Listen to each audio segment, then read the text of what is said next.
इस कार्यक्रम के पुण्यार्जक हैं वंडर सीमेंट, फर्क नजर आएगा। डॉक्टर दिलीप बोबरा, श्रीमती सुमन बोबरा, पुत्र एवं पुत्रवधू श्री अरविंद बोबरा, श्रीमती प्रवीणा बोबरा, पौत्र नियम निर्वाण, पुत्री एवं दामाद श्रीमती सोनल बोबरा, श्री अंकुर संगोई, दोहित्र अनिश केवल, निवासी अमेरिका।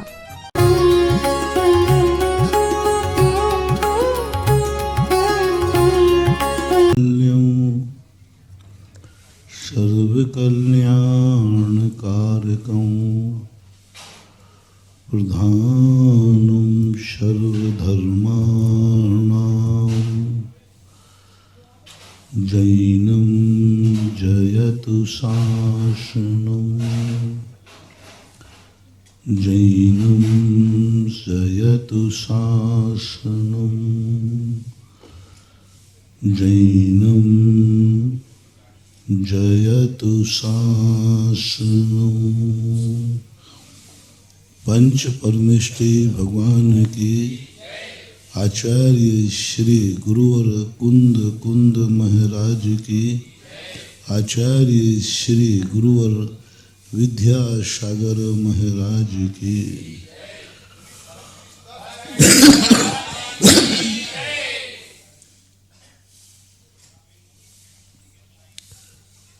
दैनिक प्रवचनों में अभी एक प्रसंग चल रहा था कि सबसे ज्यादा पुण्यवंद मिथ्या दृष्टि करता है। सम्यक दृष्टि को पुण्य का वंद कम होता है स्थिति की अपेक्षा। सामान्य लोगों की धारणा है कि सम्यक दृष्टि को पुण्यबंध ज्यादा होना चाहिए,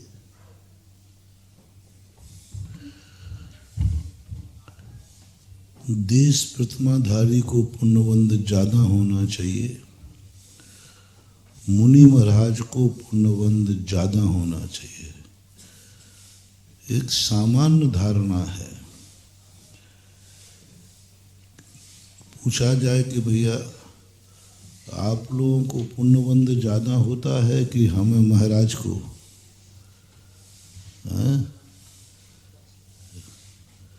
महाराज को पुण्यबंध ज़्यादा होता है कि श्रावक को?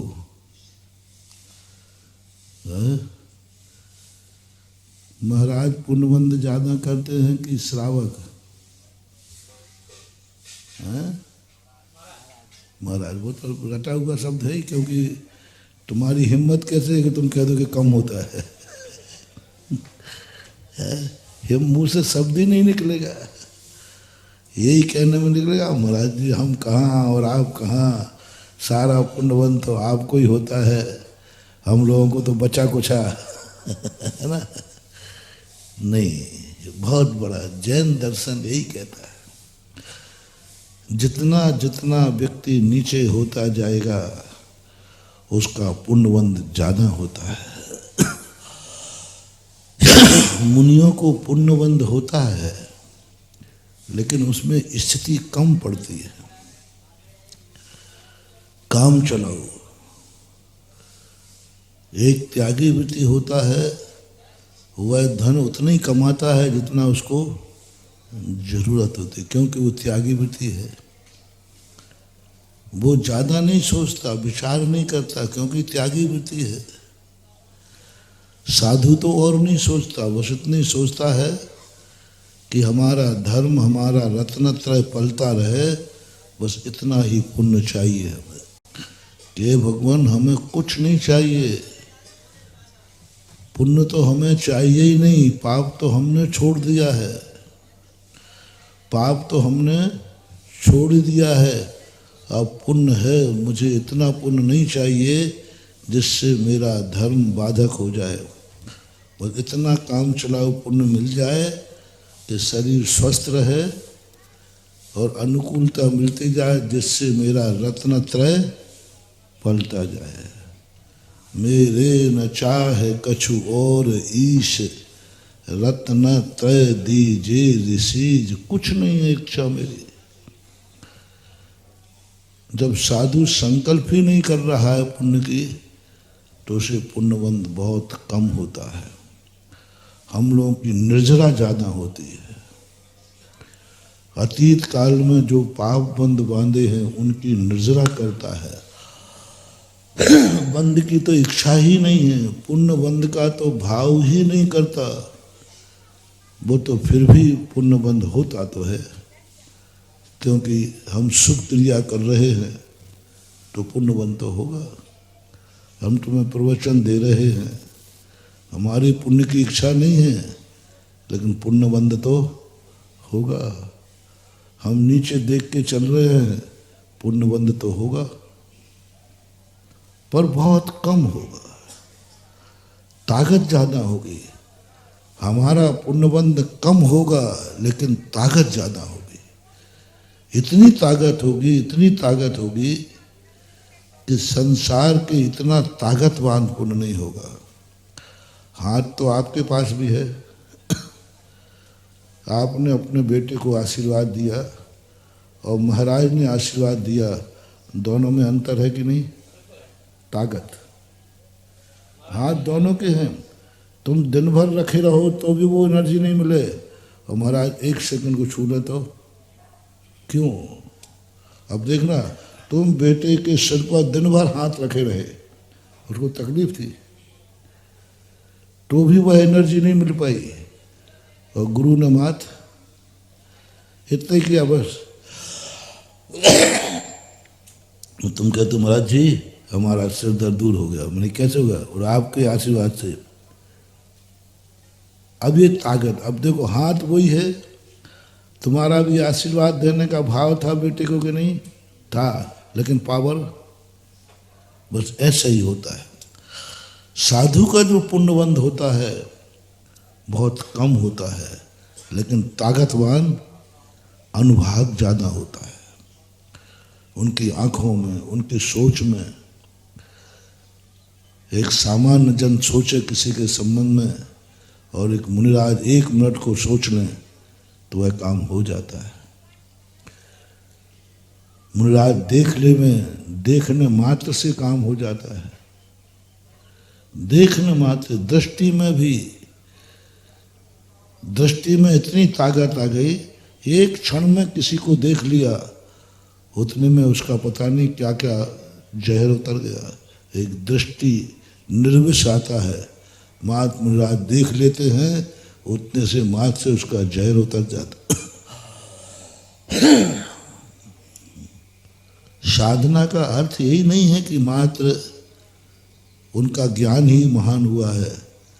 साधना का अर्थ है कि उनके संपर्क में जो है वो भी महान हो जाता है। हाथ पैर महान हो जाते हैं।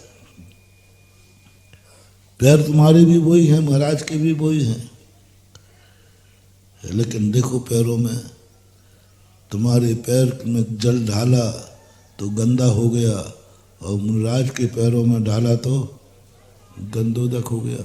अब वो ताकत देखो शरीर है, हाड़ मांस है, इसमें है, सब में है। महाराज के पैरों में भी खून है, मांस है, चमड़ी है, हड्डी है, सब कुछ है। लेकिन वो रत्नत्रय का संस्कार ऐसा आ जाता है कि वो हाड़ मांस हड्डी का पैर भी गंदोदक को पवित्र कर देता है, गंदोदक बना देता है। संगति में आया, ये गंदा शरीर है, बहुत गंदा शरीर है, लेकिन संगति में आ जाने से गंदा शरीर भी पवित्रता को प्राप्त हो जाता है। मिट्टी के घड़े में यदि घी रख दो तो दुनिया उसे काय का घड़ा कहती है, घी का घड़ा था तो मिट्टी की। ऐसे ही समंत्रभद्र महाराज जी ने कहा कि बेटा तू रत्नत्र रख दे, इस शरीर की तरफ मत दे, ये तो गंदा था, गंदा है और गंदा ही रहेगा, इसको तू कभी शुद्ध नहीं कर पाएगा। तू लाख उपाय करना, शरीर में से गंदगी निकल जाए, हो नहीं सकता। मैं ऐसी साधना बताओ महाराज जिससे मेरे शरीर में कोई गंदगी न रहे, हो ही नहीं सकता। वो तो रहेगी, मल है, मूत्र है, खून है, हड्डी है, ये तो सब रहेंगे। तो फिर क्या करें? ऐसे गंदे शरीर में मेरी आत्मा रहेगी तो कैसे शुद्ध होगी? कुछ नहीं, कुछ नहीं। तो बस अपनी आत्मा में रत्नत्रय धारण कर ले। ये गंदा शरीर भी जगत के लिए पूजनीय वंदनीय हो जाएगा। रत्नत्रय धारण कर। शरीर को मत सुधार, आत्मा को सुधार। शरीर को शुद्ध मत करो, आत्मा को शुद्ध करो। शरीर को शुद्ध करने की अपेक्षा आत्मा को शुद्ध करो, शरीर अपने आप शुद्धता को प्राप्त हो जाता है। क्या कला है? आत्मा को शुद्ध करो, आत्मा को शुद्ध कर ले, बस कुछ नहीं बिगड़ेगा तेरी आत्मा का। मैंने इतनी आत्मा को शुद्ध कर लिया और एक गंदे शरीर में रहेगी तो अशुद्ध हो जाएगी? नहीं, कोई मूल्य कम नहीं होगा। सोना चाहे नाली में पड़ा रहे, चाहे तिजोरी में रखा रहे, सोना तो सोना ही है, जो कुछ नहीं बिगड़ता। लोहे का बिगड़ता है, लोहे का बिगड़ता है, उसमें जंग लगती है, खत जाता है, मिट्टी हो जाता है। इसलिए संसारी प्राणी तो लोहे के समान आज तक रहा, इसलिए ये शरीर तेरा बिगाड़ता रहा, क्योंकि तू लोहा था। लोहा को तो नमी से खातिर लगेगी। तूने आत्मा लोहे के समान अनादिकाल से की है, इसलिए तेरी आत्मा में घुन लगता गया। तू सोना बना ले बस, और फिर कह दे इस कीचड़ से, अब तू ना बिगाड़ ले तो मेरा क्या बिगाड़ेगा। कह दे शरीर से, अब तू मुझे गंदा करके दिखा, अब दिखा गंदा करके, अब मैं सोना हो गया हूं। रत्नत्रय हमारे यहाँ सोना है, रत्न है। एक बार इसमें रत्नत्रय प्रकट हो जाए, ये शरीर कुछ नहीं बिगाड़ पाएगा। वो हमें अशुद्ध नहीं कर पाएगा, बल्कि वो ही खुद शुद्ध हो जाएगा। एक प्रोसेस है दुनिया में। अशुद्ध व्यक्ति यदि शुद्ध को छू ले तो वो अशुद्ध हो जाता है, और शुद्ध व्यक्ति अशुद्ध को छू ले तो अशुद्ध हो जाता है। और क्या कला है पूज्यवर समंत भद्द महाराज ने, एक नए लेटेस्ट कला पूज्यवर ने खोजी कि चिंता मत कर, तू शुद्ध हो जा, फिर भी तुझे अशुद्ध शरीर छुएगा भी तो भी तू अशुद्ध नहीं होगा। बल्कि तेरे छूने से आज तक दुनिया में 16 वाले ने 17 को छुआ तो 17 वाला कभी 16 का नहीं हुआ। लेकिन एक कला जैन दर्शन के पास है कि तू रत्नत्रय धारण कर ले। ये शरीर इतना अशुद्ध है, तेरी आत्मा को छू करके ये शुद्ध हो जाएगा, और लोग इसे शुद्ध मान के पूजेंगे। मुनिराज का शरीर कभी अशुद्ध होते ही नहीं, नहाए तो नहीं नहाए तो।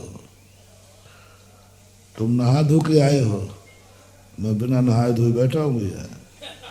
हाँ, वो 50 साल से नहीं नहाया है ना। कुछ नहीं, आत्मा अपना चैतन्य परिणाम, चैतन्य परिणाम की तरफ बढ़ा नहीं। संसार में राग द्वेष क्या फर्क पड़ता है? संसार बहुत गंदा है, संसार बहुत राग द्वेष है, क्यों इतनी निंदा कर रहा है? तेरी निंदा करने से क्या होने वाला है? करो खूब निंदा, ऐसा ही बेकार है, बेकार है, गंदा है, चमड़े, आओ करते रहो, दिन भर कोसते रहो, क्या होगा? वो कभी सुधरने वाला है? गुजर कुंद कुंद भगवान कहते, क्या तू संसार की निंदा कर रहा है?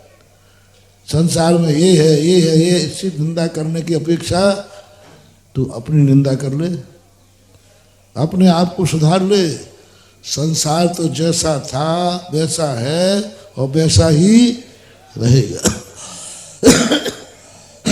ज्ञानी व्यक्ति है जो अपने को सुधार लेता है। अपदीपो भव, अपदीपो भव, मुझे अपने आप को सुधार,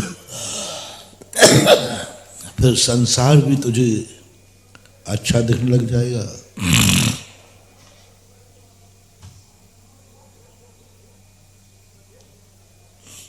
जिस चीज को देखकर तुम्हें बुरे भाव होते हैं, तेरी दृष्टि सुधार ले, उसी चीज को देखकर तेरे अच्छे भाव हो जाएंगे। उसी चीज को, जिस चीज को तेरे मन में बुरे भाव आ रहे हैं ना, दृष्टि पवित्र कर ले, वही वस्तु तुझे इतनी अच्छी लगेगी, पवित्र भाव होंगे।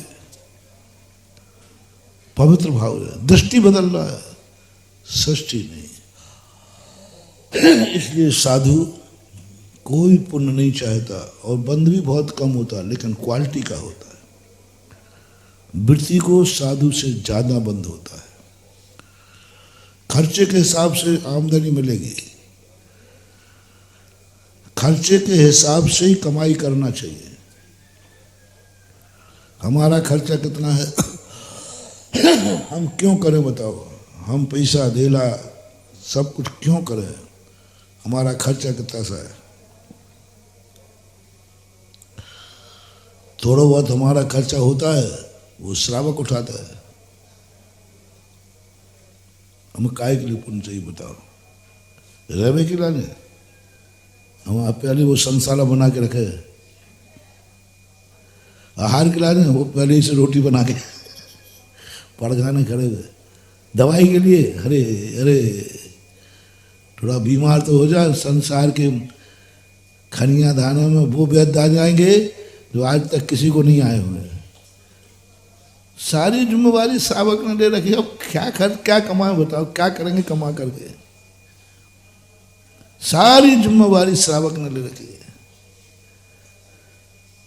और श्रावक ने ऐसे ही फूकट में नहीं रखी, कोई ऐसा नहीं है। बोले बाबा जी आपके सारे खर्च मैं उठाऊंगा। इतना क्यों तुम्हें मेरे प्रति ऐसा खर्च क्यों उठा रहा है? क्या पड़ी तुझे? नहीं महाराज आप तो चिंता, आप आगे मत बढ़ो, आप तो चिंता मत करो, आपके जो जो खर्च हैं वो सब मैं उठा लूंगा। हाँ बनिया बनिया कभी खर्च करता ही नहीं, बनिया इन्वेस्ट करता है। बनिया कभी खर्च इन्वेस्ट किसे बोलते हैं? जब उसको लगता है महाराज आपके खर्चा उठाने में घाटा नहीं है, वही हमारी कमाई है।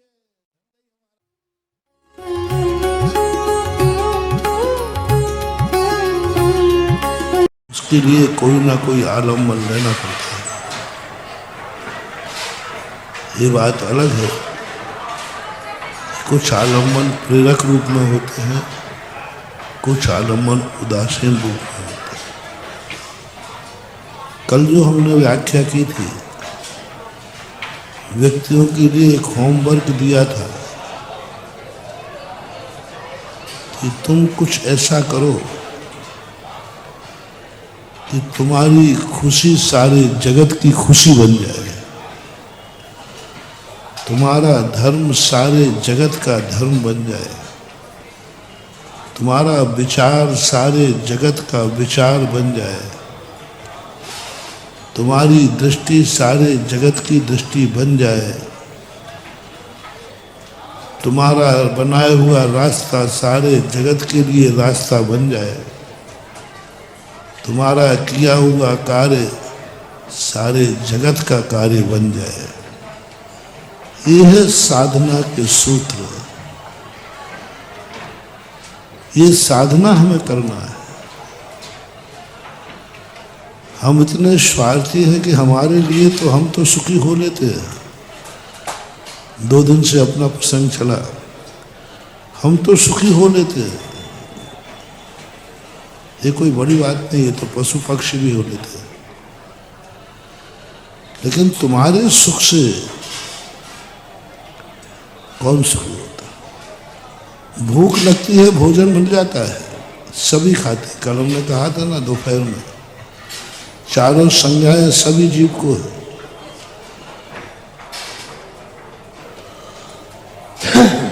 और तुम्हारा पेट भरते ही तुम्हें खुशी होती है, तुम्हें आनंद आता है।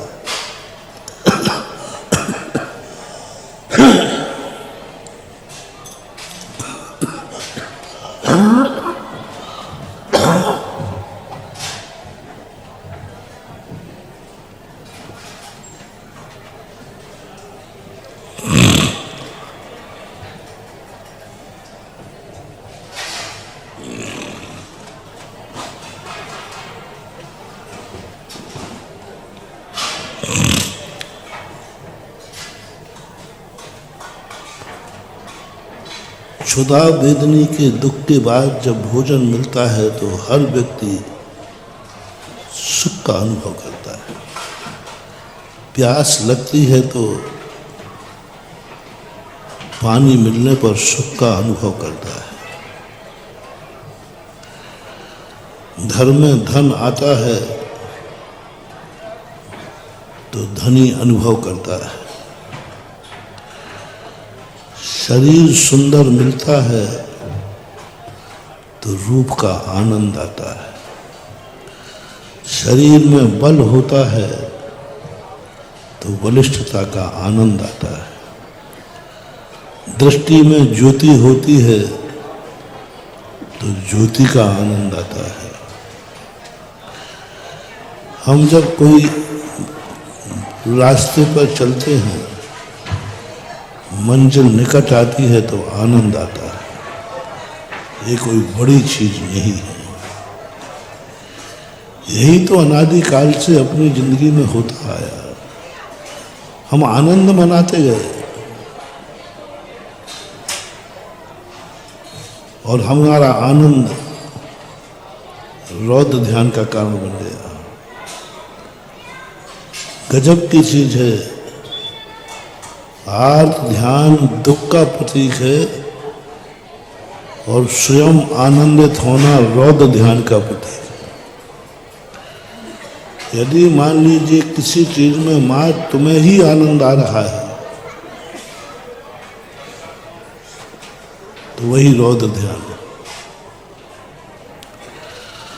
और तुम्हारे आनंद पर सारे जिनको आनंद नहीं आ रहा है, तुम्हारे आनंद तुम खा रहे थे, तुम्हें खाने में आनंद आया, दूसरा खाने बैठ गया तुम्हारे साथ, उसको भी आनंद आएगा। उसकी बात नहीं कर रहा हूं मैं, उसकी बात कर रहा हूं कि जो खा रहा है और जिसको खाने नहीं मिला है वो तुम्हारा भोजन देखकर आनंद से झूम रहा है, वो है सही। उसने नहीं खाया और वो झूम रहा है, पेट तुम्हारा भर रहा है, आनंद से वो नाच रहा है। तुम रास्ते पे चल रहे हो, पीछे लोग खुश हो रहे हैं, तुम्हारी दृष्टि तुम्हें शरीर बलिष्ठ मिला है, ताकतवान हो। सारा जगत कुछ लोगों से कहता है कि ये लोग इतने बलिष्ठ हो जाएं, बलिष्ठ। और जब जनता सोच रही है कि यह व्यक्ति बलिष्ठ हो जाए, क्योंकि वो जानती है इसकी बलिष्ठता ही हमारे जीवन की सुरक्षा है। मेरे पेट भरने से मेरी सुरक्षा नहीं, हम कल भूखे के भूखे रह जाएंगे। लेकिन एक दुनिया में ऐसी शक्ति है जिसका हम पेट भर देंगे तो हमारा जन्म जन्म का पेट भर जाएगा बिना खाए। बहुत बड़ी बात कह रहा हूं। खाना नहीं है भगवान के साथ,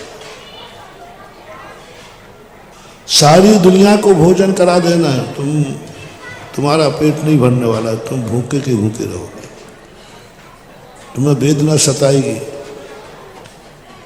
लेकिन एक शक्ति ऐसी है महाव्रतों के साथ में जिसको लोग खिलाने में आनंद मनाते हैं। स्वयं भूखा है श्रावक, कभी उसने भोजन नहीं किया है, पेट महाराज का भर रहा है और नाच श्रावक रहा है।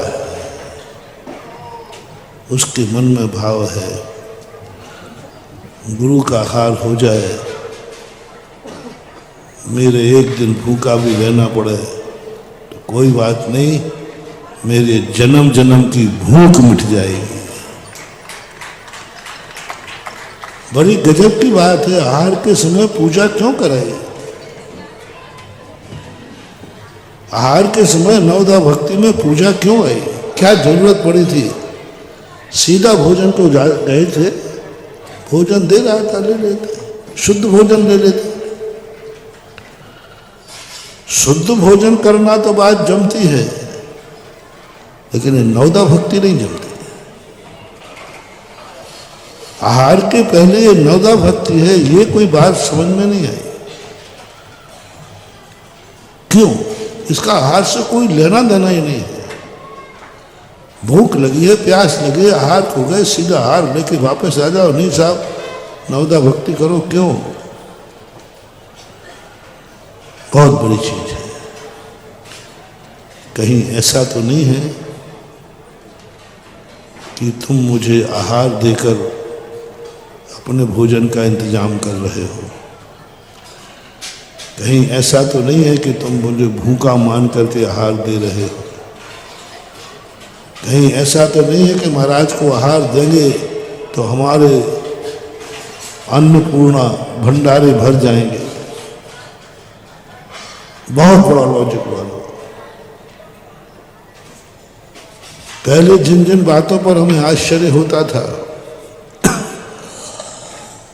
आज उन्हीं बातों को जब चिंतन से रहस्य खुलते हैं तो उतना ही आनंद आने लगा और श्रद्धा अनंत होने लगी। पहले यही सोचता, क्यों नवदा भक्ति, क्यों, कारण क्या है? भक्ति तो कभी और भी की जा सकती है, मंदिर में कर लो। उधर आहार के समय नवदा भक्ति का प्रसंग क्यों लाए? बहुत बड़ी बात। वहां श्रावक ये बताना चाहता है, भगवान गुरुदेव, मैं आपको आहार इसलिए नहीं करा रहा हूं कि आप भूखे हैं। मैं आहार इसलिए नहीं करा रहा हूं कि मुझे खाने मिल जाए।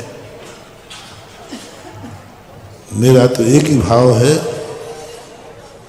कि आपका पेट भरने से, आपको आहार देने से हमें ऐसा पुण्य का बंध होगा कि फिर हमें आहार करने नहीं पड़ेगा, हम मेरा आहार भी जी सकते हैं। देवभूमि आपका आहार देने से आज तक ऐसा कभी आश्चर्य नहीं हुआ। अतिशय आपको आहार देंगे और हमारा जन्म जन्म की क्षुधा रोग मिट जाएगी। क्षुधा रोग विनाशनाय नैवेद्यम रूपांते स्वाहा। सही पूजा मुनि के पास होती है। भगवान तो आहार देते ही नहीं। मुनि को आहार देना दे रहा है आहार, लेकिन करने का भाव नहीं है। यहां तो भगवान ले नहीं रहे सो तुम दे, तुम कहते महाराज भगवान लेते ही नहीं। यहां महाराज ले रहे हैं और श्रावक कहता मेरे भोजन करने का भाव नहीं है, मेरे तो कराने का भाव है। मेरी भावना तो है कि भगवान मुझे भूख ही ना लगे। महाराज को नहीं कह रहे हे भगवान हमारे महाराज का आहार छूट जाए। श्रावक कभी ये भावना नहीं करता।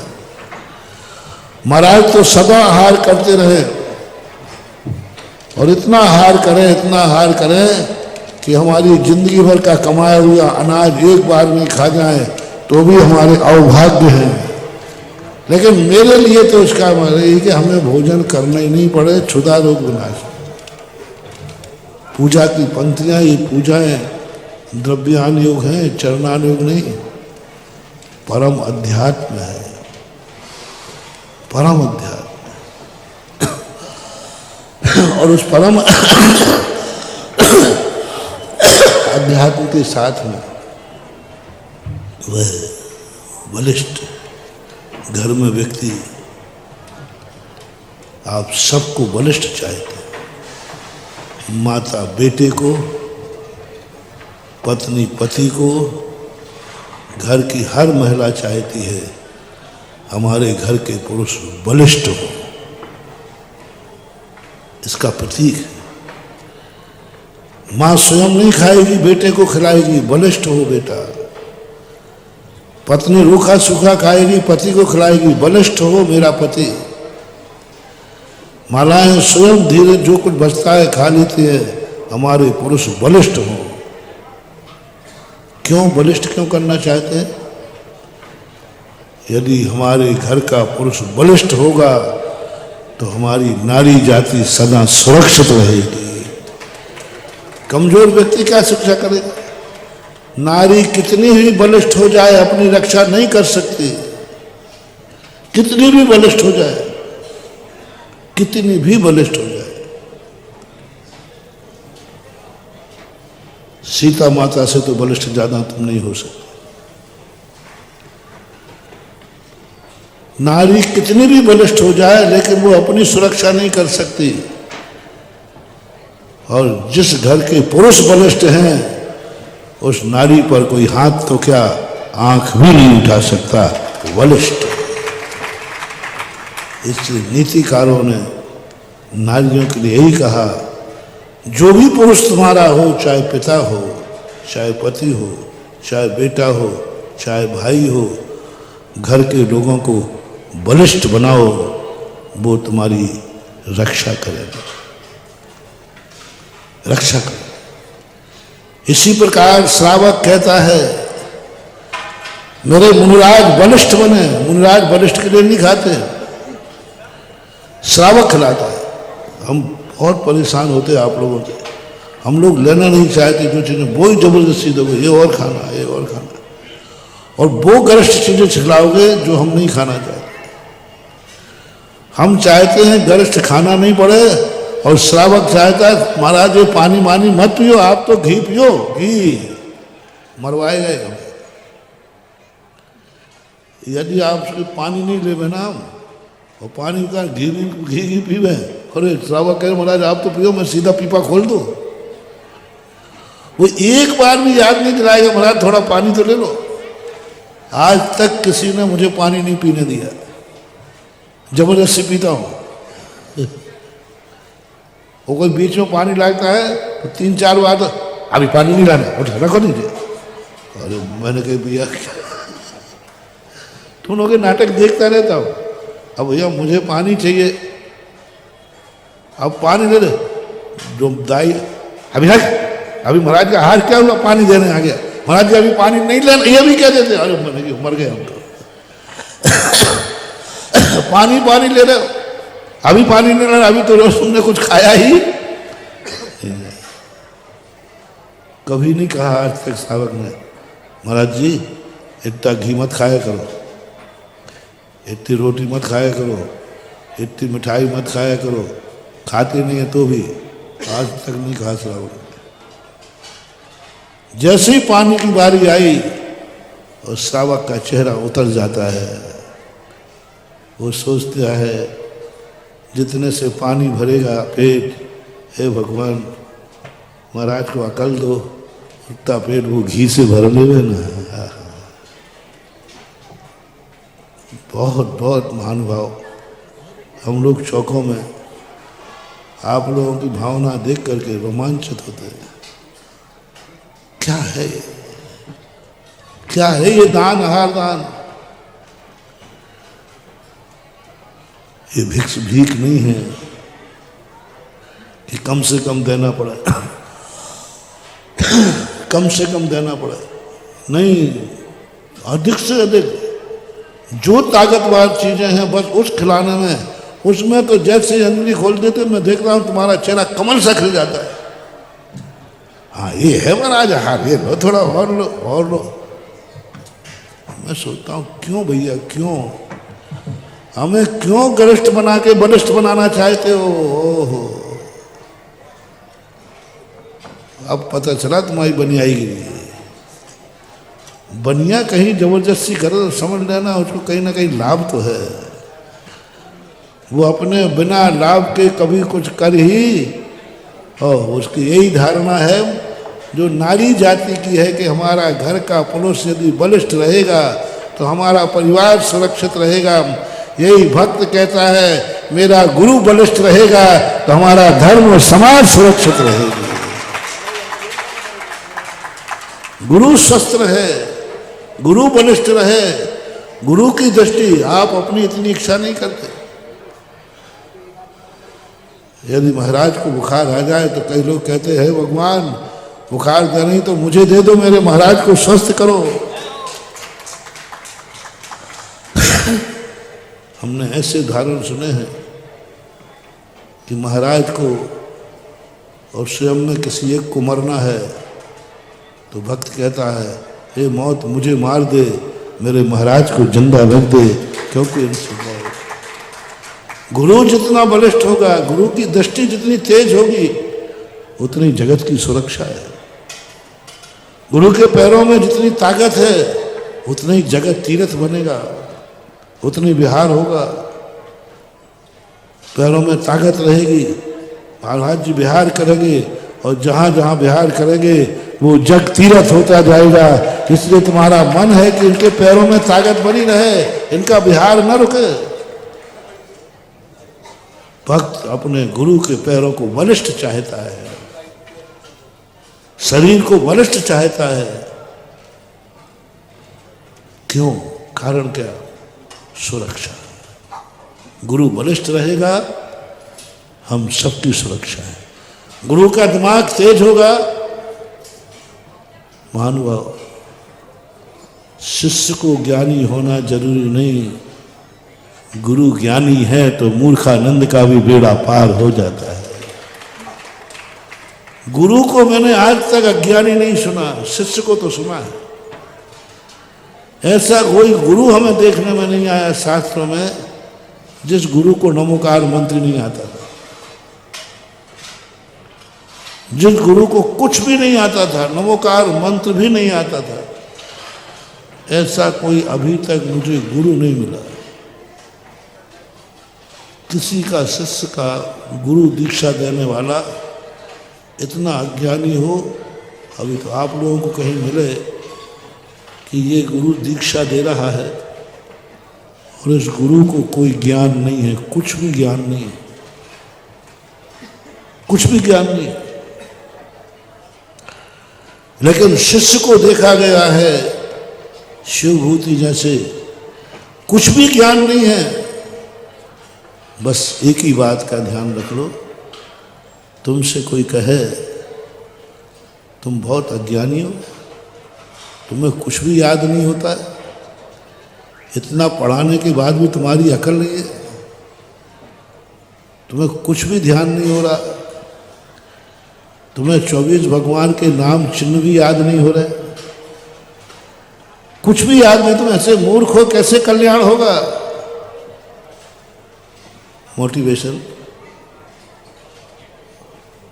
मोटिवेशन, एक ही शब्द बोल देना, मैं तो मूर्ख हूँ, निपट मूर्ख हूँ, लेकिन मेरा कल्याण हो जाएगा क्योंकि मेरा गुरु ज्ञानी है, मेरा गुरु ज्ञानी। कल्याण हो जाएगा, गुरु ज्ञानी होना चाहिए, गुरु ज्ञानी होना चाहिए।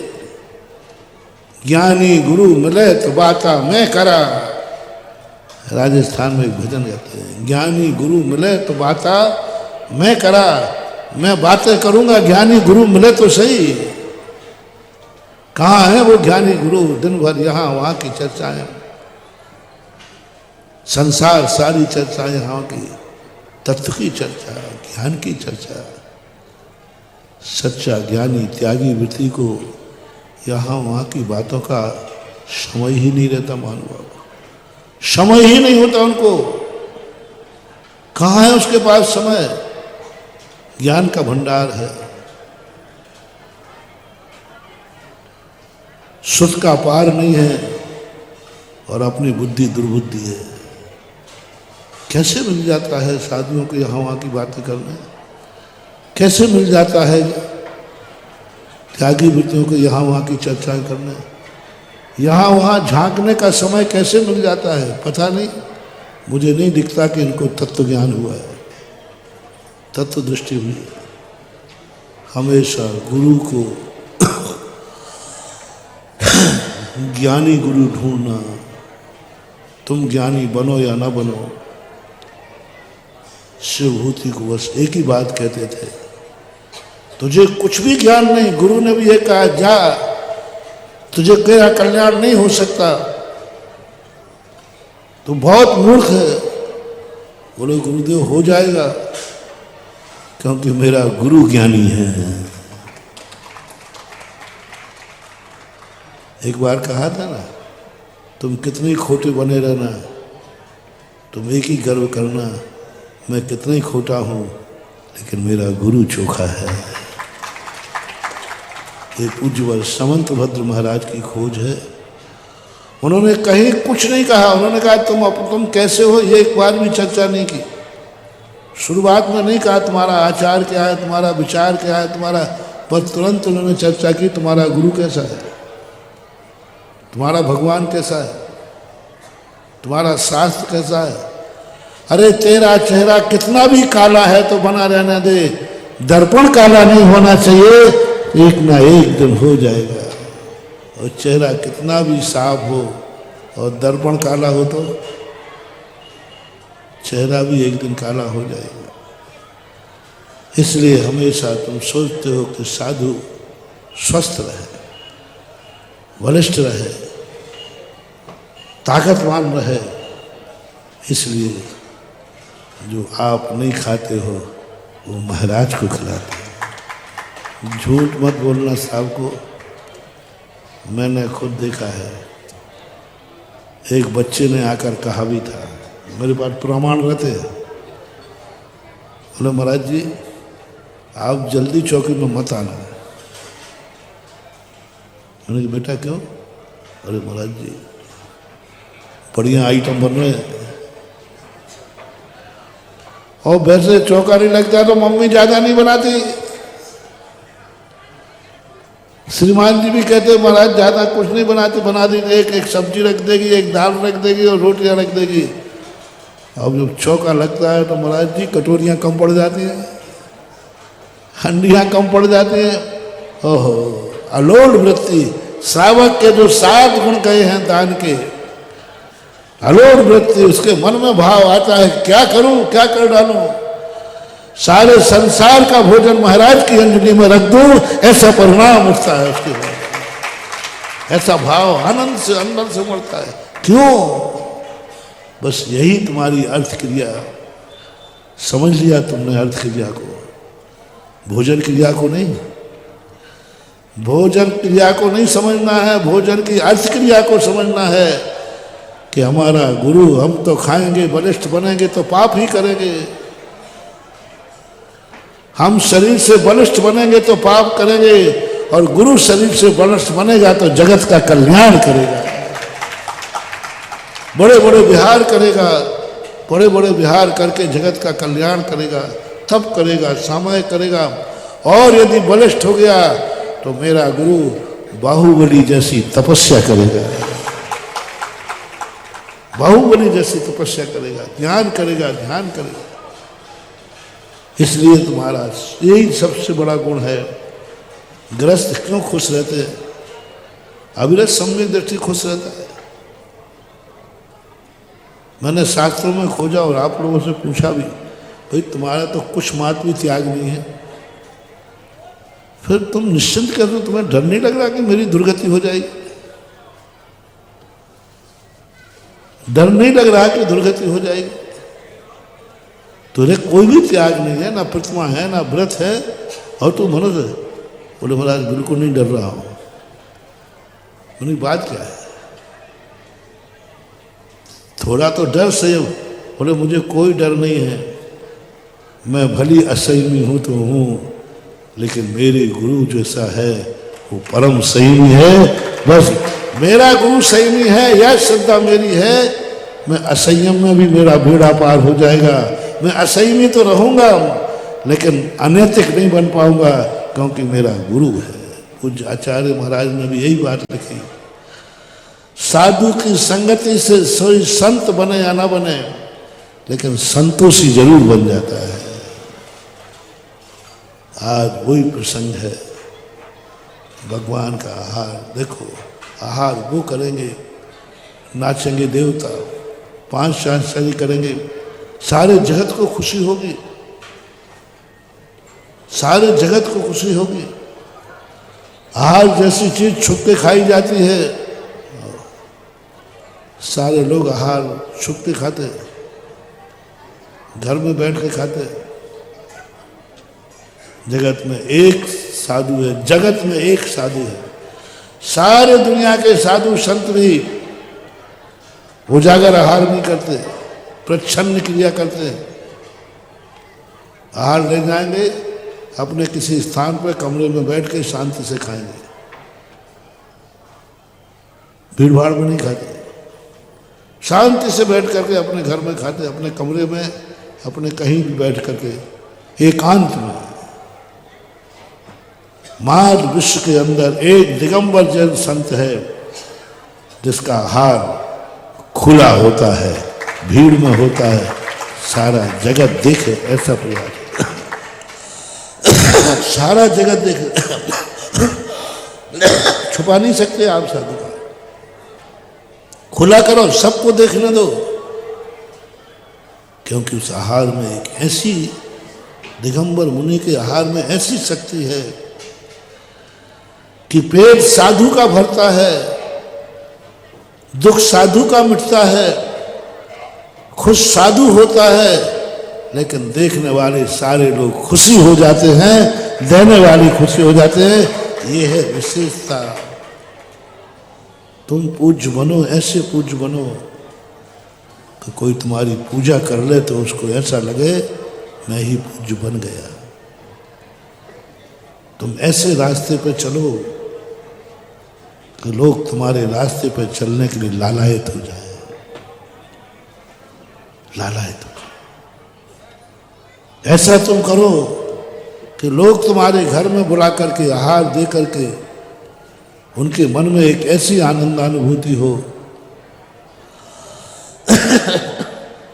जैसे उनको लगा कि मुझे सारे जगत का भंडार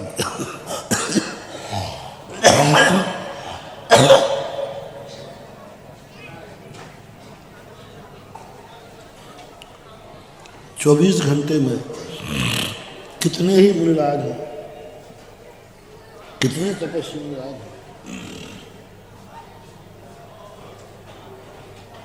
देवता कभी पंचाश्चर्य नहीं करते। बाहुबली 1 साल तक खड़े रहे, किसी देवता ने पंचाश्चर्य नहीं किया। इतनी घोर तपस्या, सबसे कठोर तपस्या है बाहुबली, लेकिन किसी देवता ने उनकी खुशी नहीं मनाई, किसी देवता ने आकर पंचाश्चर्य नहीं किए। तीर्थंकर के जीवन में भी कभी भी वो कहीं भी कुछ भी किया हो, 1000 वर्ष तक तपस्या के आदिनाथ ने, कभी देवताओं ने उनकी तपस्या की खुशी नहीं मनाई, कभी खुशी नहीं मनाई, कभी देवताओं ने जश्न नहीं मनाया। 1000 वर्ष में एक भी प्रसंग नहीं है ऋषभ देव की तपस्या का जब किसी देवता ने उनका जश्न मनाया कि आज भगवान सामयिक कर रहे थे, आज भगवान कंदरा में बैठ के ध्यान कर रहे थे, आज भगवान फलाने पहाड़ पर खड़े थे, आज भगवान नदी किनारे खड़े थे। खड़े होंगे, चर्चाओं में हुई कि भगवान ऐसे खड़े हैं, बाहुबली बोले खड़े होंगे। ऐसे महाराज ध्यान में बैठे, शेरनी खा रही है, बोले खा रही होगी, बैठे होंगे। कौन सी बड़ी बात है? कौन सी बड़ी बात है? ये तो करना ही चाहिए, साधुओं का काम ही है, उनका तो लक्षण है, ये तो उनका कार्य है। एक व्यापारी ने कहा भैया एक आश्चर्य है, एक व्यापारी दुकान खोल के धंधा कर रहा था। अब इसमें आश्चर्य क्या भैया, व्यापारी का काम ही क्या है, व्यापारी का धंधा ही करते। बोले एक कुमार मटका बना रहा था, आश्चर्य का है, वो तो बनाएंगे। एक किसान खेती कर रहा था, बोले आश्चर्य का, वो तो करेगा ही। इसी प्रकार साधु तपस्या कर रहा था, आश्चर्य का आएगा, वो तो करेगा ही, करना ही चाहिए। साधु का कोई बड़ा तो आज साधु ने पूरे 24 घंटे का ध्यान किया, कौन सा आश्चर्य किया, वो तो करना ही चाहिए। जल्दी उठ गया, 48 घंटे में उठना था। जल्दी उठ गया, केवल ज्ञान के पहले उठना ही नहीं चाहिए था। ओ क्या ना तुम्हारा किरकिरा कर दिया ना देवताओं ने। तुम सोचा अरे महाराज 24 घंटे ध्यान में बैठ गए, ओ परम ध्यानी। देवताओं ने कहा एक महाराज ने 24 घंटे ध्यान में बैठे। बोले कौन सी बड़ी बात है, 24 घंटे ध्यान के बाद उठे हैं। बोले कौन सी बड़ी बात है, जल्दी उठ गए। उनको तो जब तक केवल ज्ञान नहीं होना था तब तक उठना ही नहीं चाहिए था। पूरा डिमोशन कर दिया। तुम 24 घंटे में फूल रहे हो और देवता ने क्या कहा, जल्दी कर दी। देखो ये उनको तो करना ही चाहिए। साधु नीचे देख के चल रहा है, देखना ही चाहिए। साधु सामयिक कर रहा है, करना ही चाहिए। प्रतिक्रमण कर रहा है, करना ही चाहिए। स्वाध्याय कर रहा है, करना ही चाहिए। इसमें कौन सा आश्चर्य है। किसी भी 1000 वर्ष में कहीं भी, लेकिन मात्र एक क्रिया है, जब भगवान आहार को उठे हैं उस समय सारे देवताओं ने 5 आश्चर्य किए, रत्न वृष्टि की। और कभी नहीं हुआ। पूरे दीक्षा काल में, दीक्षा का दिन छोड़ दो, और दीक्षा ली तब भी 5 आश्चर्य नहीं किए। दीक्षा ले रहे हैं भगवान, केशवंत कर रहे हैं, फिर भी देवता 5 आश्चर्य नहीं कर रहे हैं। बोले ठीक है दीक्षा ले रहे हैं, बोले लेना ही चाहिए, मनुष्य तीर्थंकर हैं, क्या कौन सी बड़ी बात है। दीक्षा पर 5 आश्चर्य नहीं, दीक्षा पर रत्न वृष्टि नहीं। 1000 वर्ष तक विहार किया, कहीं रत्न वृष्टि नहीं। मात्र यदि रत्न वृष्टि हुई है तो जब महाराज आहार लेकर जैसी उंगलियां अनुडी खोली, तैसे ही पूरे हस्तिनापुर के अंदर 5 आश्चर्य की रत्न वृष्टि हो गई। देवता जय जयकार करने लगे, रत्न वृष्टि हो रही। 15 महीने रत्न वृष्टि हुई, वो तो नियोग था, वो तो अनिवार्य था। लेकिन आहार के समय रत्न वृष्टि होना ये नियोग नहीं है, ये ऐसी दशा है। यानी 24 घंटे के अंदर सारी तपस्याओं में सबसे बड़ी कल्याणकारी तपस्या है जब महाराज आहार को उठते हैं, तब जगत प्रफुल्लित होता है। आप गृहस्थ लोग हैं, 24 घंटे आपकी गृहस्थी में महाराज कितनी तपस्या करें, कुछ करें, आपको उतनी खुशी नहीं होती। जब महाराज अंजलि लेकर आहार को उठते हैं, सारे जगत में खुशी की लहर दौड़ जाती है। महाराज आहार को निकले हैं, महाराज आहार को आ रहे हैं, हर चेहरे पर मुस्कान होती है। ऐसी क्या है इस आहारचर्या में जो तपस्या से भी बड़ी है। ऐसी क्या है इसमें जो मुनि के ज्ञान ध्यान से भी बड़ी है। ऐसी आहारचर्या में क्या है, ये गुण हमें देखना। क्यों देवता 5 आश्चर्य करते हैं इसमें, क्यों देवता आकर के जय जयकार करते हैं। पूज्यवर पद्मनंदी महाराज, पद्मनंदी पंचमी सती में यही बात कहते हैं, तपस्या करने से उनके खुद का कल्याण है और आहार लेने से सारे जगत का कल्याण है, ये अंतर है। यदि वो तपस्या कर रहे हैं ध्यान में, बाहुबली ध्यान में बैठे हैं, तो इससे जगत को क्या मिलने वाला है। उनका कल्याण होगा, केवल ज्ञान होगा, मोक्ष पधारेंगे। सारा जगत कहता मैं खुशी क्यों मनाऊं, हमें वो क्रिया दिखाओ, क्रिया आप करोगे और कल्याण जगत का होगा। साक्षात पंच कल्याणकों से ज्यादा अतिशयकारी स्थापना निक्षेप का पंच कल्याण क्यों है। क्योंकि साक्षात पंच कल्याण भगवान का कल्याण होता है। और ये खनिया दाने मेरे पंचकर्ण हो गए, स्थापना निक्षेप में पंच कल्याणक होता है, इसमें भगवान का कल्याण नहीं होता, इसमें सारे जगत का कल्याण होता है, भक्तों का कल्याण होता है। अब उन भक्तों का कल्याण हो रहा है, भगवान का तो हो चुका। आहारचर्या एक ऐसी है जो जगत कल्याणी है, जगत हितैषी है, जगत का भंडार भरने वाली है, जगत को पावन करने वाली है। दातार को वह शक्ति देती है आहारचर्या जो मुनिराज तपस्या से प्राप्त नहीं कर सकते, वो पुण्य श्रावक आहार दान दे के प्राप्त कर लेता है। बड़ी तपस्याएं करने से भी प्राप्त नहीं होगा, जो आहार दान से पुण्य प्राप्त होता है। सबसे ज्यादा श्रावक को 24 घंटे में मुनि से यदि सबसे ज्यादा कमाई होती है तो आहार के साथ 24 घंटे मुनिराज के दर्शन करोगे, कोई विशेष पुण्यबंध नहीं है, कोई ज्यादा लाभ नहीं है। तभी तो मैं सोचता हूं, मैं कमरे में शांति से बैठा हूं, भैया यहां दर्शन कर जाओ, नहीं हम तो आहार करते हुए देखेंगे। कैसी बात। मैंने एक बार कहा कि भैया गर्मी का समय था, एक गांव की बात थी, तो वहां पर लोगों ने कहा, मैंने कहा भैया आप जिन सबको दर्शन करना है तो मैं कमरे में घंटा भर बाहर बैठा जाता हूँ, अच्छी तरह दर्शन कर लो, पैर छू लो। हम आशीर्वाद दिए देते दोनों हाथ से, लोगों ने स्वीकार नहीं किया, बोले नहीं हम तो आहार करते हुए दर्शन करेंगे, जब आहार करें तभी दर्शन करेंगे। तो मैंने कहा ये पता नहीं क्या मामला। और सबसे ज्यादा चौकों में वही भीड़ लगा दी, दिन भर दर्शन करते हैं, दिन भर दर्शन करते हैं, पर वो आहार में जरूर जाएंगे दर्शन करने। मैं नाराज नहीं हो रहा हूं, मैं तुम्हारी इस परिणति से कुछ ज्ञान प्राप्त कर रहा हूं। जो कार्य मेरे मना करने पर भी तुम नहीं मान रहे हो, मैं तुम्हारा गुरु हूं और तुम मेरी बात को श्रोधार्य करते हो, ये भी कहते हो गुरुजी आपकी आज्ञा कभी टलेगी नहीं।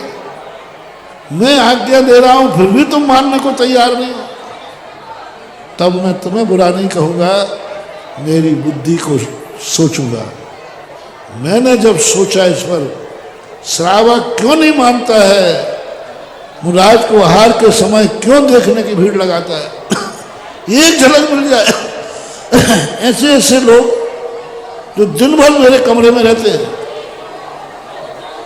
मेरा कमांडर राज शौच को गए तो मेरे साथ थे, बिहार किया तो मेरे साथ थे, वे भी भीड़ में ऐसे झांक रहे थे जैसे कोई बड़े बड़े आकाश मार्ग से महाराज करके आए। अरे मैंने कहा भैया वही हूं,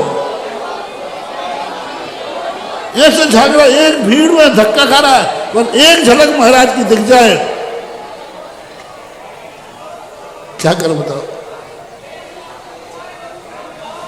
अब पता चल गया, आहार करते समय साधु 24 घंटे के दर्शन एक समान नहीं है।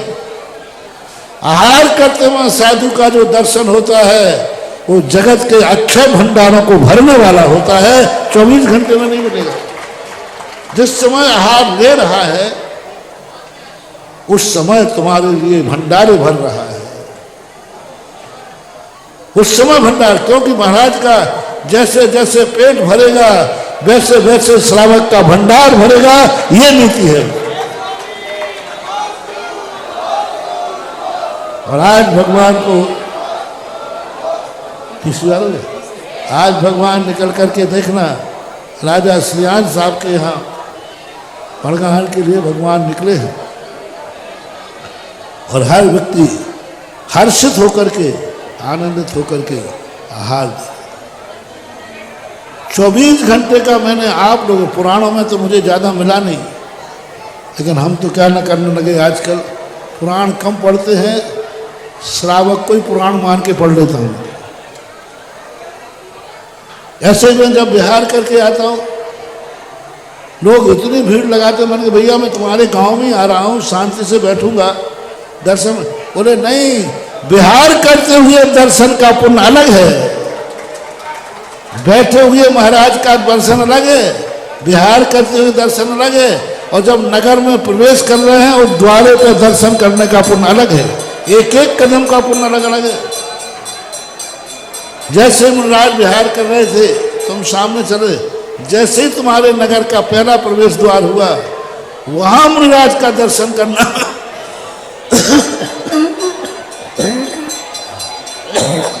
24 घंटे के दर्शन करने से अनंत गुना ज्यादा है। जैसे जैसे वो आपके नगर में जाते हैं, चलते हुए बैठने के बाद वो अतिशय खत्म हो जाता है।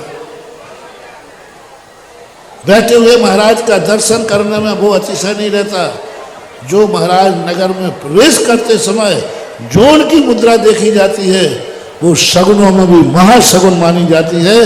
चलते हुए मुनिराज, महाभारत में मुनिराज का दर्शन की बात नहीं की, चलते हुए मुनिराज, मुनिराज विहार करते हुए आ रहे हैं, बैठे हुए मुनिराज को नहीं कहा।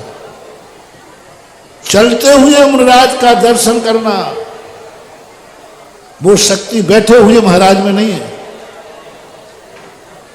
वो चलते हुए जब विहार कर रहे हैं उस समय साधु करुणा से भरा हुआ रहता है। मैंने सब सिद्धांत खोज के रखे। मैं आजकल दिन भर यही करता रहता हूँ, 24 घंटे कोठरियाँ खोलता रहता हूँ, ये खोली वो खोली, ये खोली वो खोली। क्यों? चलते समय मुनिराज अधिक मांगलिक क्यों है? क्या कारण है? इसका मूल कारण है सबसे ज्यादा करुणावान साधु विहार करते समय होता है, सबसे ज्यादा करुणा, क्योंकि जीवों को देख के चल रहा है। बैठे हुए करुणावान नहीं है साधु, बैठे हुए करुणावान नहीं है, स्वाध्याय में करुणावान नहीं है। सबसे ज्यादा करुणावान साधु होता है विहार करते समय, रक्षा करने का भाव होता है, कोई जीव मर नहीं जाए। और उस समय तुम मुनिराज को देखते हो तो वो सारी करुणा तुम्हारे ऊपर बरस जाती है और तुम्हारे जीवन का उद्धार हो जाता है। दूसरे समय मैंने आहार के समय जो बात कही, उस समय साधु की स्थितियां वो स्वयं की आवश्यकता की पूर्ति कर रहा है, अपने उदर को भर रहा है, इधर उधर भर रहा है, यह जगत के भंडारे भर रहे हैं, ये उसका रीजन होता है। तो 24 घंटे में अलग अलग समय होता है, अलग अलग समय में मूर्तियों का, भगवानों की एनर्जी अलग अलग होती है। एक समय में कई बार पहले भी भगवान के संबंध में बोल चुका हूँ कि भगवान जब वेदी पर बैठते हैं, जब करते हैं पूरे का पूरा, आज महाराज का, भगवान का प्रधान हस्तिनापुर नरेश राजा श्रीयांश के हुआ।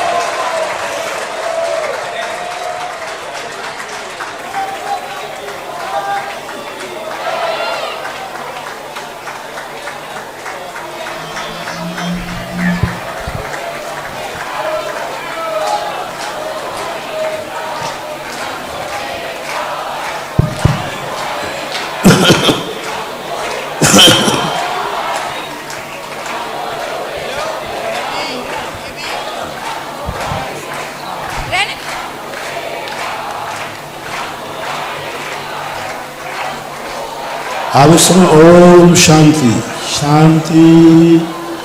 अब देखो एक एक क्रिया में भगवान अपना रूप बदल रहे हैं। जब पड़गा गए थे भगवान की एनर्जी अलग थी, अब पड़गा होने के बाद जो उनकी परिक्रमा लगी भगवान ने अपना रूप बदल दिया। और जैसे अब राजा महल में प्रवेश कर रहे हैं, इस समय भगवान पूर्णतः श्रावक की पवारा करने की शक्ति जागृत हुई। आप जैसे उच्चासन को दिया, आसन पर तो सदा महाराज बैठते हैं, लेकिन श्रावक के द्वारा दिए उच्चासन का फल श्रावक को मिलता है, महाराज को नहीं। महाराज तो स्वयं आसन है, महाराज तो स्वयं आसन है और उनकी आसन ही उनका सिंहासन है, आसन ही उनका सिंहासन है।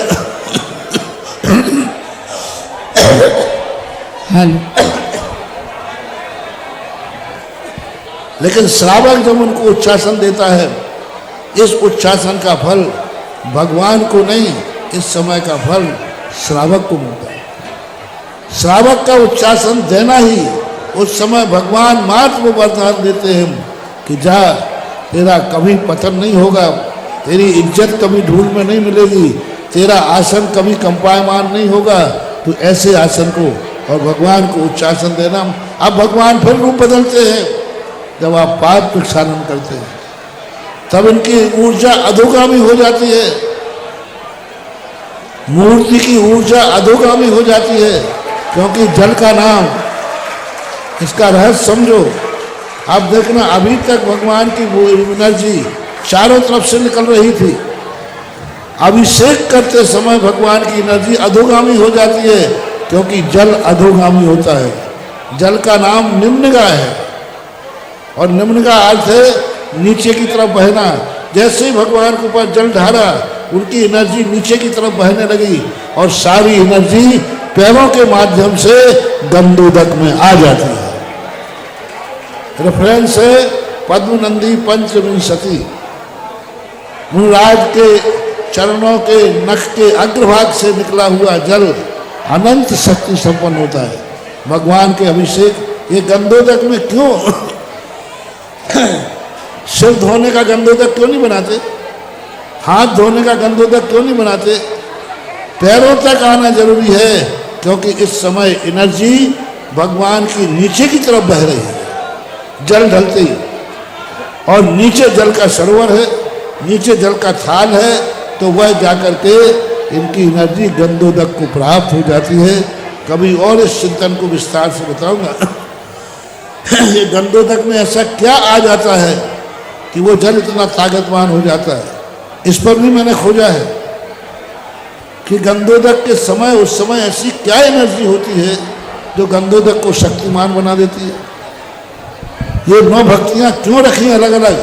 एक एक भक्ति का अलग अलग रीजन है। आप भगवान की जब पूजा कर रहे हैं, इस समय भगवान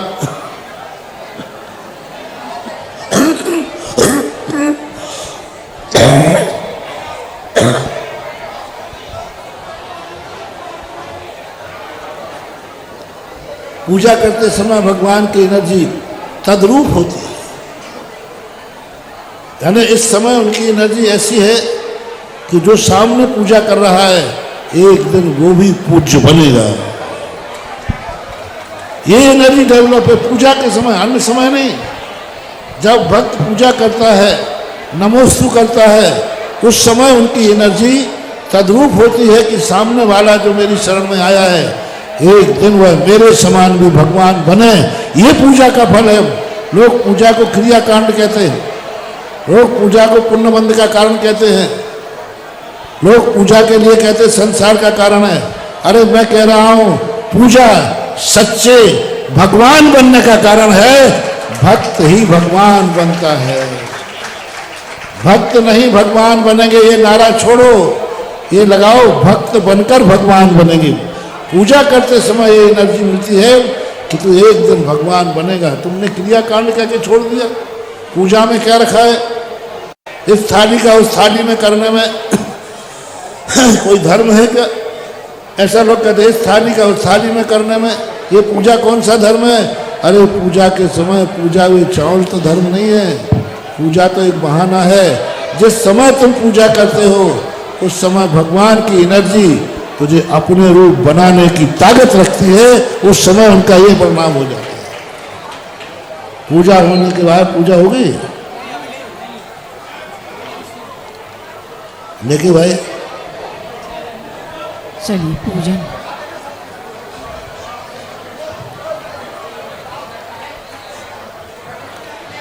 सब लोग शांति से बैठ जाएं पहले, फिर इसके बाद में अपन परम पूज्य महामुनि महाराज की पूजन कर रहे हैं। थोड़ी शांति से बैठे और मंत्रों को अपन परम पूज्य मुनि श्री के मुख से सुनेंगे, इसलिए थोड़ी सी बैठे शांति से। चलो पूजन शुरू। देखिए एक बात, कई लोगों के मन में विकल्प था, मेरे सामने चर्चा आई थी कि महाराज जो राजा श्रेयांश बने हैं ये आहार दान देने के पात्र नहीं हैं।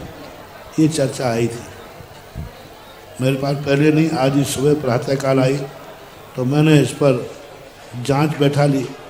जांच बैठने के बाद पता चला तो इसके लिए एक ही है, इनके बड़े बेटे ने ओम शांति ओम शांति,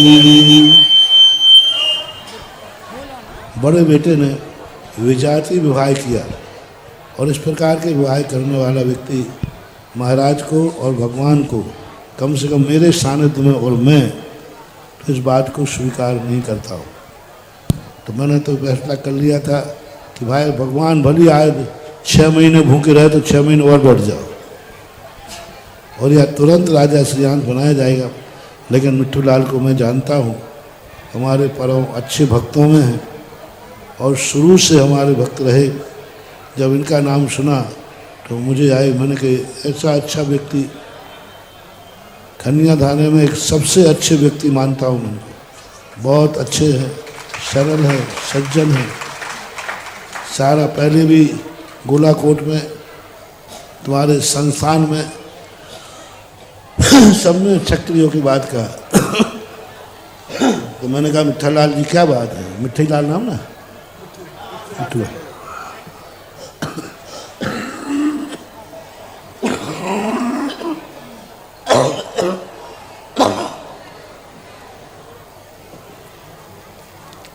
तब बहुत अच्छा निर्णय हुआ, सारे भारत के लिए सुनने लायक है कि यदि घर में कल का प्रवचन का प्रभाव है, यदि किसी कारण से तुम आहार देने आ रहे हो और रास्ते में अशुद्ध हो जाओ तो आहार देना ठीक है कि नहीं देना ठीक है। बस यही नीति इनकी थी। तो इन्होंने कहा कि नहीं, और इन्होंने स्पष्ट लिख के दिया है कि मेरा 2 बेटे हैं, पूरे अध्यक्ष महोदय के नाम मेरे नाम में। 84 जैन समाज खनिया थाना वालों को मैं महेंद्र कुमार जैन शिक्षण चमरौगा वाले लिखित रूपी चरणों में गुरु की प्रार्थना करता हूँ। समाज में मैंने 84 से आग्रह करता हूँ, मेरे 2 बेटे हैं, ज्येष्ठ बेटे ने विजातीय शादीकरण करके मैंने उसको परिवार से पृथक कर दिया है, उसका हिस्सा बांट सब देकर अलग कर दिया है। हमारा ज़मीन जायदाद आय व्यय सब हमारा अलग है, मेरा उससे कोई संबंध नहीं है। मैं उसका पिता जरूर रहा हूँ, लेकिन अब मेरा उससे कोई संबंध नहीं है, मेरा सब कुछ अलग है। और जब व्यक्ति अपने बेटे को ऐसा करने पर अलग कर देता है तो बाप के सारे दोष माफ होते हैं, निर्दोष होता है। हम यही सबसे कहते हैं, यदि आपके बेटा बिटिया ने ऐसा कार्य किया है तो कोई बात नहीं, एक्सीडेंट है, आप उसको अलग कर दो। तुम सारे परिवार वाले अशुद्ध क्यों हो रहे? एक के कारण सारे वंचित क्यों हो रहे हैं? उससे कहे जब उसने तुम्हारी बात नहीं मानी, तुम्हारी जाति की बात नहीं मानी, तुम्हारे बाप की बात नहीं मानी, जो बाप की बात नहीं मानता है तो ठीक बात, तू मेरा नहीं मैं तेरा नहीं। जब तुम्हारी आज्ञा के बिना उसने ऐसा कार्य किया है तो उससे स्पष्ट कह दो कि भाई तुझे जो करना है तो कर, ये तेरा हिस्सा पर संपत्ति पर, तू अलग है मैं अलग हूँ, तेरे कारण से मैं जिंदगी भर जिन गुरुओं की सेवा करता आया हूँ उन गुरुओं को नहीं छोड़ सकता। पिताओं को ये घोषणा करना चाहिए, तू तो एक जन्म का मेरा बेटा है, गुरु तो मेरे जन्म जन्म के हैं, तेरे कारण से मैं गुरु को नहीं छोड़ूंगा, तेरे कारण से मैं हार दान नहीं छोड़ूंगा, मैं तुझे ही त्याग करता हूं और गुरु की संग प्राप्त करता हूं। और इन्होंने पूर्णतः कहा मेरा कोई संबंध नहीं, मैं मां पहले भी शुद्ध था आज भी हूँ। अब इनको पूर्ण सहमति के साथ आहार दान देने की छूट है। अब राजा श्रेयांश बने और सबको किसी प्रकार की कोई बाधा नहीं है। ये पंचायत वाले अपने पास ही पर्चा रखें। कहाँ है पंचायत अध्यक्ष होने? हाँ ठीक है, कोई ले लो, अभी मंत्री को भी ले लो उनका। हाँ मोदी जी ले लो। और सबके फैसले ऐसे ही होना चाहिए, किसी प्रकार छूट मत दो, बल्कि अच्छे निर्णय करो और ऐसी व्यवस्था बनाओ। एक खराब हुआ है तो हुआ है, अरे एक उंगली यदि अपनी गंदी हो जाती है तो उसी को काटो, पूरे हाथ क्यों काट रहे हो? एक उंगली यदि मानो हो गया तो उस कारण से हम अपना पूरा शरीर गंदा क्यों करें?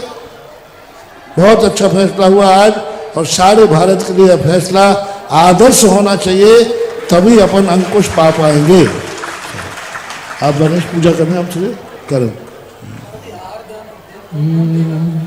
चलिए पूजन। आहार दान देने वाले जो सप्त व्यसन का त्यागी हो, नशे का त्यागी हो, रात्रि में अन्न का ग्रहण नहीं करता हो, वही करे। और जो व्यवस्था कमेटी ने रखी है वो बात अलग है। भोग भूमिका काले थारे कोना कोने सागर का भीग गया तो भारत भूपन जन्म हुआ देश का 84 लख पूर्व आयु 83 लख पूर्व गई नरतन बीच मृत्यु को लग कर भी रक्ति मन में समा गई शुक्मासी उपवास साथ ही पूर्वन तुमने तप धारा फिर 9 दिन से 7 मास तक तुम्हें मिला नहीं आहार इसी समय श्री आंश नबद सपन सुभन लख बढ़ गाया मुझसे सुन से आहार दान दे तीर्थ को वरदाया पापी दान की ईद में भगवान आदिनाथ उन में आओ तीर्थंकर प्रवर हित करने पूरी तरह आ जाओ। महाचर्यानंद महाश्रमण ऋषभनाथ तीर्थंकर अत्र अवतर संभोषक आह्वानम जय हो अत्र तिष्ठ ठाठा स्थाप जय हो अत्र मम सन्निहितो भव वशक सन्निधिकरणम जय हो पलि पुष्पांजलिम छिपे जिन समन सक्ष बनाया प्राणादि विवाद हटाया प्रभु आदिनाथ को भगवत लीला चढ़ाओ। ओम श्री महाचर्यानंद महाश्रमण श्री ऋषभनाथ तीर्थंकराय चतुर्विंशति तीर्थंकराय जलम दुबनासनाय जलम निर्वपामेति स्वाहा शीत तप धारा संतानवास तुम्हारा गुरुदेव चरण की छाया दुर्लभ सुगंध लाया। ओम श्री महाचर्यानंद महाश्रमण ऋषभनाथ चतुर्विंशति तीर्थंकराय संसार ताप विनाशनाय चंदनम निर्वपामेति स्वाहा सुतम खजाने चौरासी लखकाने हम आप सदस्य बन पाए अक्षर दिया चढ़ाने। ओम श्री महाचर्यानंद महाश्रमण ऋषभनाथ तीर्थंकराय चतुर्विंशति तीर्थंकराय अक्षतम नृपामति स्वाहा खुशबू मृदाधारी प्राणी पीला परिहारी रौद्र चरित पाते हम का सुमन चढ़ाते। इस कार्यक्रम के पुण्यार्जक थे वंडर सीमेंट, फर्क नजर आएगा। डॉक्टर दिलीप बोबरा, श्रीमती सुमन बोबरा, पुत्र एवं पुत्रवधू श्री अरविंद बोबरा, श्रीमती प्रवीणा बोबरा, पौत्र नियम निर्वाण, पुत्री एवं दामाद श्रीमती सोनल बोबरा, श्री अंकुर संगोई, दोहित्र अनिश केवल, निवासी अमेरिका।